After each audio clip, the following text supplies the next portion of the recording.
Hey squad, Sykes here, and welcome back to another Halo Infinite video here on Installation X. If you enjoy what you see, then please make sure you leave a like, head over to Installation X and subscribe and hit that bell for notifications of future uploads. So with the Xbox Bethesda showcase now firmly in the vault, the gaming world has been left to unpick all the awesome new announcements that have been gifted to us. None, in my humble opinion, are bigger than the Halo Infinite multiplayer reveal from the showcase itself and later the follow-up overview over on the Halo YouTube channel. So in this video I will be breaking down all the important details that we know about Halo Infinite's multiplayer so far. 343 Industries have posted a close to 13-minute overview video on the Halo channel where the devs got an opportunity to provide greater details on Infinite's multiplayer outside of the E3 Xbox Bethesda showcase, and that's where we will start. The focus of Infinite's multiplayer is very much centered around Arena, similar to Halo 5 Guardians, and Big Team Battle, which is great to hear considering Big Team Battle felt like a bit of an afterthought in Halo 5.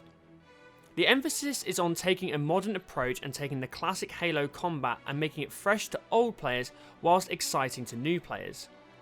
The word legacy has been a big pillar of 343's marketing of Infinite so far, and it is back with 343 trying to respect the legacy of Halo whilst building something new, creating a celebration of previous Halo games, but iterating on where Halo can be taken next, which is arguably something 343 were very far away from doing with Halo 4 and Halo 5, which was getting the balance between the legacy of the franchise and the need to modernise it for new players. We're taking that awesome legacy or classic Halo combat experience and modernizing it in ways that'll feel fresh to old players and really exciting to new players. So back to Arena, we are getting, I would say, an upgrade on the Arena style of Halo 5, with a tight experience, fair start, earning everything on the map and earning every kill, with an emphasis on teamwork and scavenging across the entire map. With scavenging comes the whole new dynamic of equipment returning to Halo. Equipment is going to have a larger voice than ever before, with the ability to manage your equipment tactically with your teammates and being able to express your skill through the various gameplay possibilities that each equipment piece will bring. Now what is a super cool feature is that power-up items such as overshield and active camo are now going to be placed in your inventory to use whenever you wish, instead of popping it the moment you pick it up. Which also means that if you kill an enemy player who has not used the power-up in their inventory, you will be able to pick it up as loot, which sounds awesome. Now with Big Team Battle, there is a clear focus on players getting the opportunity to utilise the full extent of Infinite Sandbox. That includes vehicles, which are getting a big upgrade along with some new additions. With Infinite, vehicles are able to take damage like never before, where the vehicle will be greater affected, such as shooting the tyre of a Warthog out or shooting out the front wing of a Ghost. This means that the vehicle's handling will be impacted based on the area of damage. We also got to see the first proper look at the Razorback, which is a Warthog variant that has a storage compartment at the back for power weapons, turrets, fusion coils, etc. I'm intrigued to see how much this will change up gameplay opportunities, especially if you and your teammates are able to hoard power weapons by storing them on the back of the Razorback. BTB is also getting a fresh new load of vehicle and weapon spawns. Vehicles can also now be dropped onto the battlefield by incoming Pelicans, whilst the return of Halo 2 Delta Halo style weapon drop pods will land in various areas, spawning new weapons onto the battlefield. I was a little worried when I first saw this, as I thought it was a return to Halo 4 style ordnance drops. However, vehicles and weapons will still spawn at bases as well as these new additions. Then we got a whole load of details around player customization, as this is really the foundation Infinite's multiplayer has been designed to stand the test of time upon, with consistent content updates over the weeks, months and years post-launch. Players will now get to choose a personal AI to suit up with, and who will work alongside the announcer in multiplayer games. The AI will shout out objectives and key gameplay details, whilst legendary announcer Jeff Staitzer returns with shoutouts of medals you earn during matches.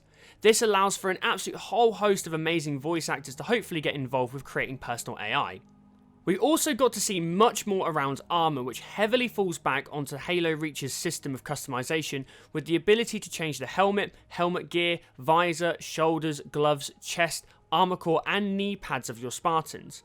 We also got to hear more about coatings, armour effects and armour emblems, adding more options to really flesh out the opportunities for player expression in Infinite. Another neat touch is that we can now change body type, voice and even add prosthetics to our Spartans. I know there's going to be plenty of people adding both prosthetic arms and both prosthetic legs as soon as they can.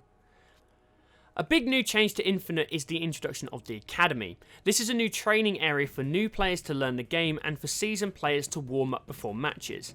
Halo Infinite is also going to have bots, which is going to be fun to kill some time with and mess around with some crazy scenarios. The big final details from the overview video were around Infinite's Battle Pass, which is essentially working the same way as a Season Pass in MCC, where each season a new Battle Pass will be available to purchase and that Battle Passes will never expire, meaning you can pick and choose which items to unlock across multiple Battle Passes in the future. Battle Pass items can only be unlocked through the Battle Pass itself and cannot be circumvented around by purchasing from the store.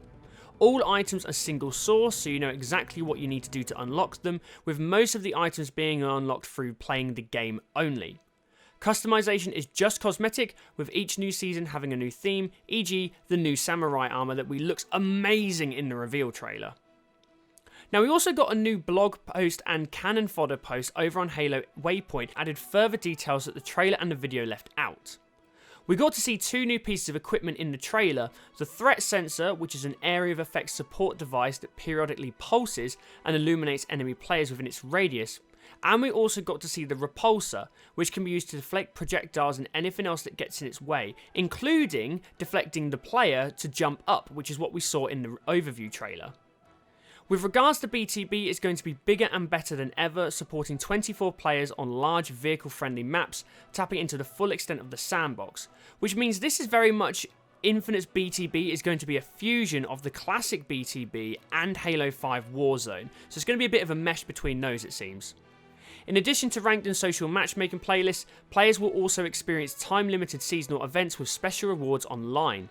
Console and PC players will play together via crossplay, while support for cross-progression means you can move freely from one platform to the other and keep working on your Spartan's journey.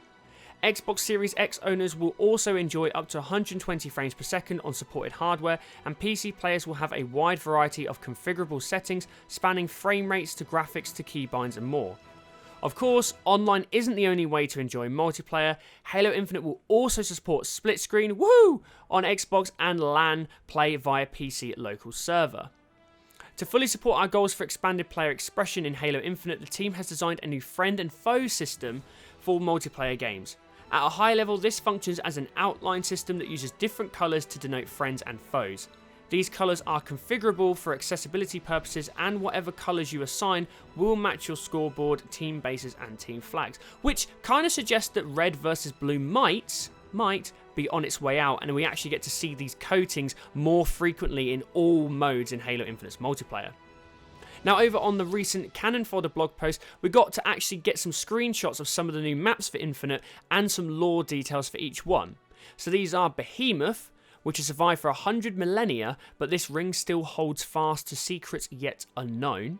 Fragmentation, now more than ever, Installation 07's serene surface bellies a deeper stain and conflict.